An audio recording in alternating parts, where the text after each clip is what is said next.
Okay, so a little backstory. At 9 years old, I didn't know how the internet worked. As far as I knew, the only time you could watch something was on the TV. So finding out that you could watch things online was amazing. The fact that you didn't have to schedule watching around a TV guide was even better.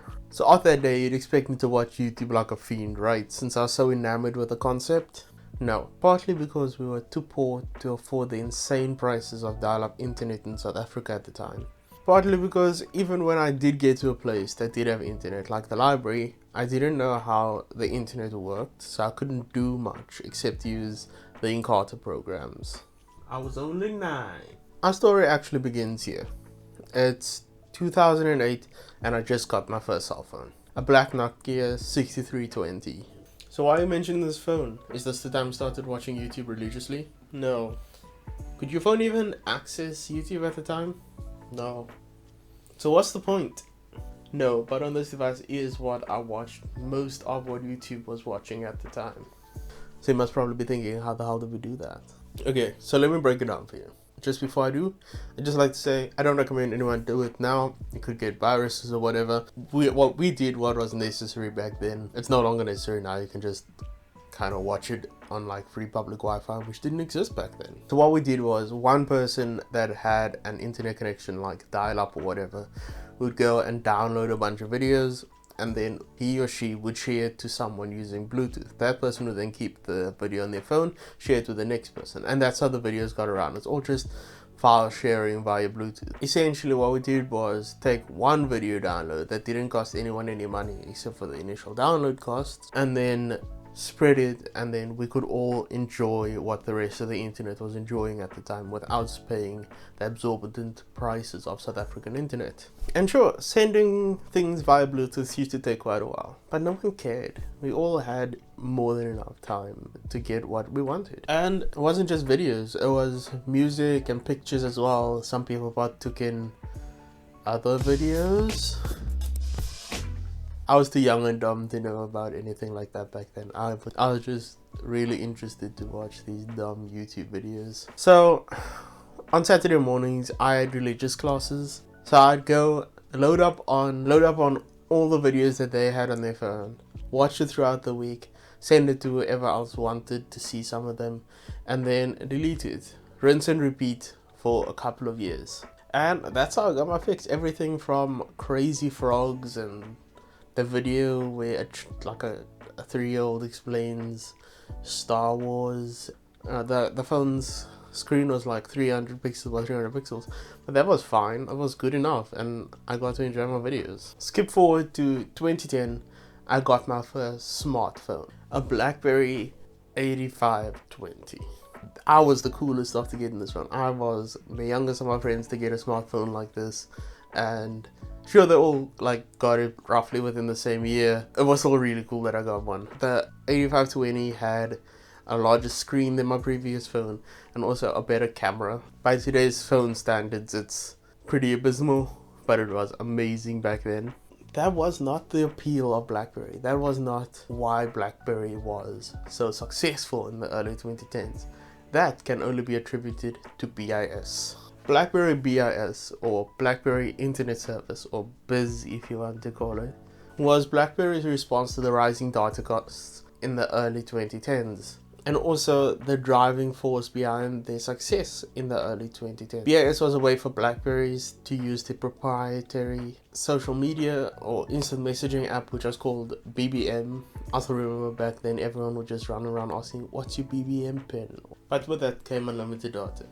Well, kind of. Not for streaming, but for browsing and downloads. So this is the first time in my life when I could get anything I wanted, and I didn't have to wait for friends or whoever to download it and send it to me. And with faster browsing speeds and no more download timeout, thanks UC Bronson, I could do so much more, and I took full advantage of that. Downloading entire episodes of TV series. Sure, it took about a couple of hours to download a 45-minute episode, but who cares? I just left it on when I went to sleep or when I was in class or whatever, and by the time I was done, it would be finished. And that's how I first watched Skins. I used to over in the hallway of my high school. I got dropped off early, so none of my friends were there. So I would just sit there with my headphones in watching Skins. It's a different viewing experience. That's also how I got into anime. 1,000 likes on this video and I'll do a similar video for anime with me. Okay, regardless of all of this, how does this translate into my YouTube journey?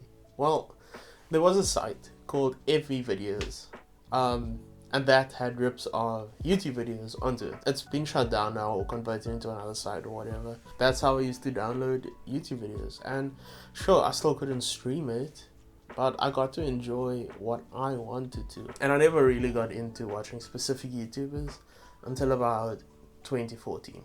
2014, changed schools, and my life kind of changed. I got a girlfriend for the first time. She was really into YouTube at the time, and some of our first dates were just hanging out and watching weird YouTube videos. She introduced me to a lot of things on YouTube. Dan and Phil, which was a big one. Dan and Phil were two British boys, and if you were a straight girl that fetishized gay relationships at the time, you definitely know who Dan and Phil was. I don't know if they still make content. I assume they do, but I haven't watched anything of them since then. But I found Andrea Heckler, the first real YouTuber that I watched. I actually appeared in one of her Q&A videos, which was my first time ever appearing on the YouTube site. So here comes 2017. I was in college at this point and watching YouTube quite regularly. Also got good internet at home at the time and a BlackBerry Z10, so pretty good screen, and yeah, solid watching experience. So let's run through what I watched back then on YouTube and what it led to me watching now. So think of this as just a shortened version of my YouTube watch history. And who knows, you might find your next favorite channel among this list. Also, this timeline when I watch these channels goes from 2017 until now.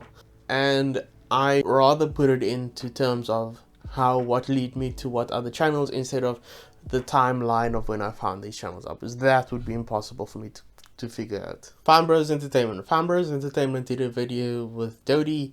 Dodie led me to AlizeeYeezy because they share a continent. AlizeeYeezy led me to bambinobecky, and bambinobecky did a challenge that was originally done by QuinnCurio. QuinnCurio led me to WillNE. AlizeeYeezy also brought me to IHEOfficial. IHEOfficial took me to 24 frames of Nick, and 24 frames of Nick brought me to Pyrocynical.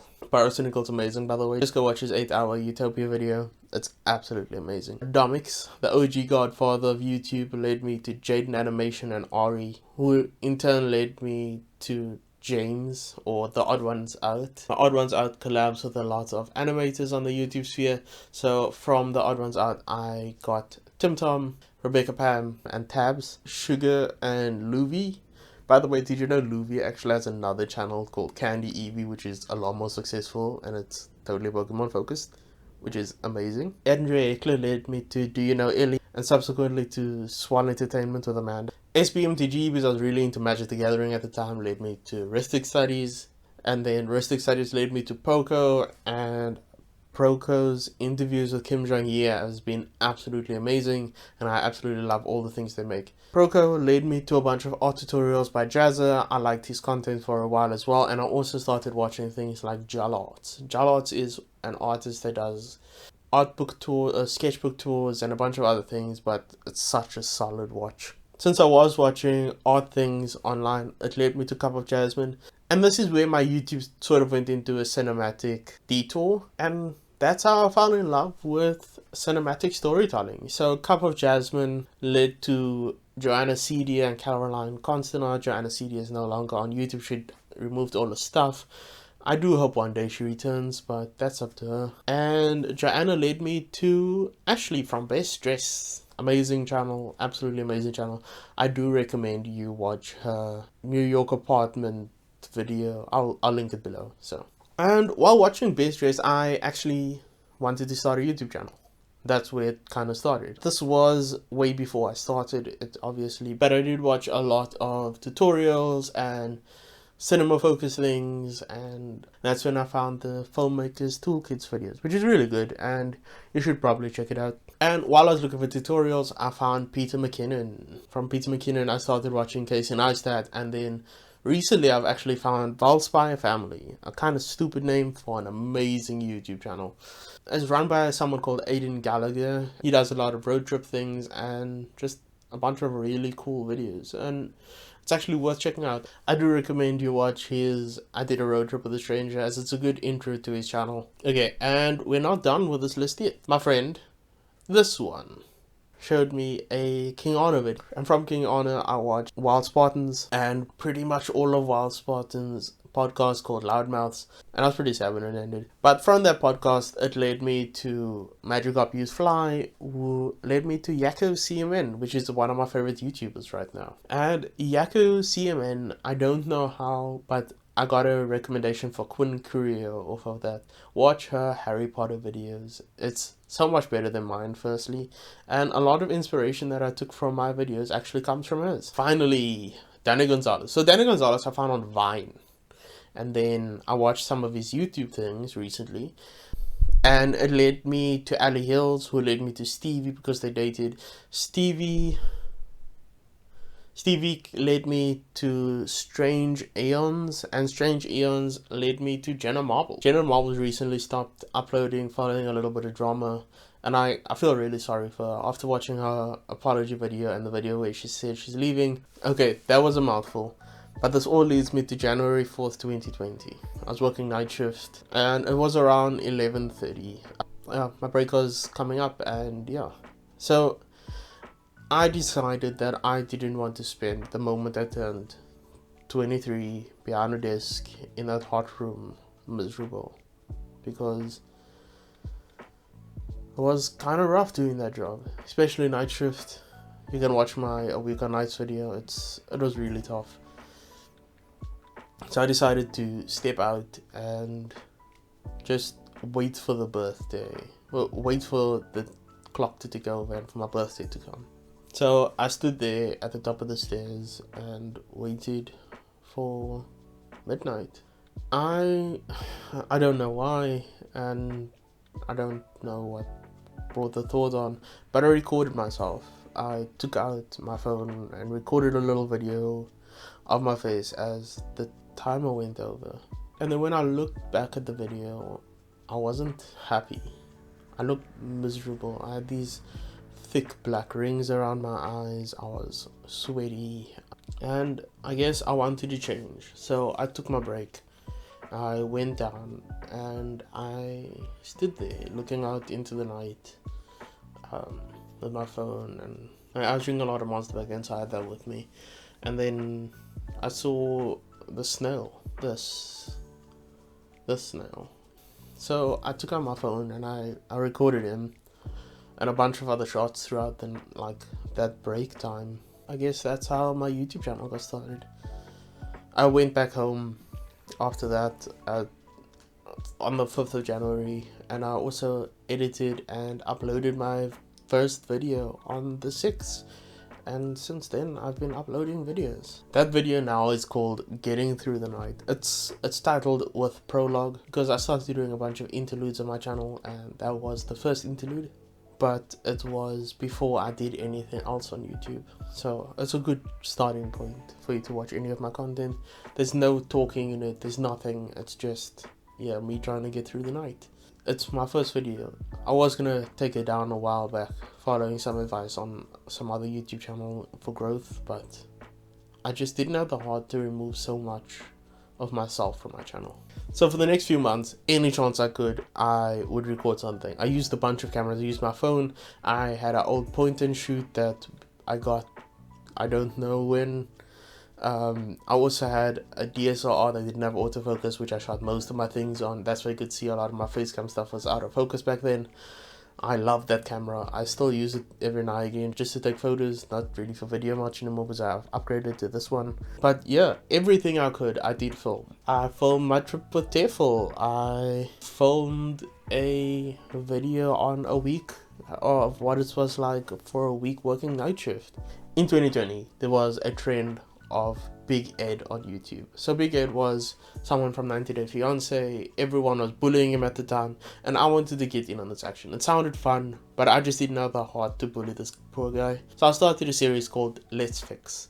Let's Fix was taking the problems and the problematic behaviors of a person, a TV show, a story, whatever, what have you, and fixing it, making it so that firstly, easier to watch and sympathize with the people. It fixes like representational problems and all these problems from the shows. And yeah, I did a bunch of Let's Fix videos, and my latest one, the Let's Fix on Friends, firstly is my longest video ever, but secondly is my most successful video ever for the time it's been uploaded. Sure, it doesn't have a lot of views, but it's doing really well. But I think my Let's Fix videos is more of a stepping stone for my channel. It's definitely something that I'm going to continue making, but maybe a little less often, and I'm gonna revert back to making the videos that I did before I started my Let's Fix video. The videos like when I went to Chinatown or something like that, because those videos were really fun to make. The Let's Fix videos are really fun to make, but it takes a lot more out of you. It took me 6 hours of filming just to get the face cam stuff for my Let's Fix video. That was 4 hours on one day and then 2 hours of reshoots a couple of days later because my files corrupted. And then editing took me about 12 hours as well. So it takes really long to make those videos, and I'd like to make videos a little quicker. So maybe going back and telling the stories that I want to tell this way is going to work out for the benefit of my channel, but who knows, who can really tell the future? So maybe just subscribe and you might see what's coming next. Okay, 2 years ago I didn't know I was going to have this channel. 2 years ago I didn't know anything about filmmaking, really. I didn't know what I was going to do, and this is me now, 2 years later, and 87 subscribers more. It might be a little different when the time I upload this, but who knows. I'm truly amazed at everyone that subscribed, that believes in me enough to support my content, and I thank you guys. I thank you so much, because you're putting your faith in me, and it's something that I hold really near and dear to my heart. A lot of other YouTubers just see subscribers as a number on a screen, but I see it as like each view is like someone coming to a presentation I gave, and 80 people walking to a room where I'm giving a presentation would absolutely blow me away. So thank you for every view. I thank you for every subscriber, every like and every comment. I thank you.